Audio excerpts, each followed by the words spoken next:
नेपाळमध्ये गेल्या काही दिवसांपासून सुरू असलेला हिंसाचार आता अधिकच चिघळ आहे. वाढता भ्रष्टाचार, घराणेशाही आणि सोशल मीडियावरील बंदी यामुळे संतापलेल्या जनतेनं मोठ्या प्रमाणात रस्त्यावर उतरून आंदोलनं केली. सरकारविरोधात जेनझीनं निदर्शनं केली. मंगळवारी त्यांना उग्र रूप धारण केलं. संतप्त निदर्शकांनी पार्लमेंटसह अनेक सरकारी इमारतींनाही आग लावली आहे. तेथील पंतप्रधानांनी राजीनामा दिलाय.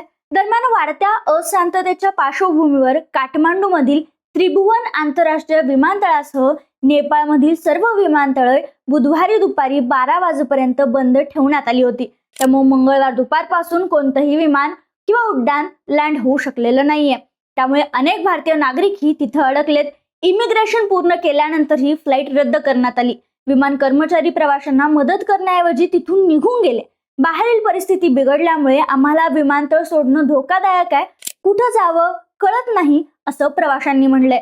तर भारतीय दूतावासाने आपत्कालीन क्रमांक जाहीर केलेत, पण विमानतळावर अडकलेल्या भारतीयांना सुरक्षितपणे भारतात आणण्यासाठी कोणतीही ठोस व्यवस्था करण्यात आलेली नाहीये. एका भारतीय महिलेचा व्हिडिओ व्हायरल होत असून आम्हाला वाचवा अशी हाक तिनं दिली आहे. मी ज्या हॉटेलमध्ये राहत होते ते पूर्णपणे जळून खाक झाले असंही ती व्हिडिओत म्हणत आहे.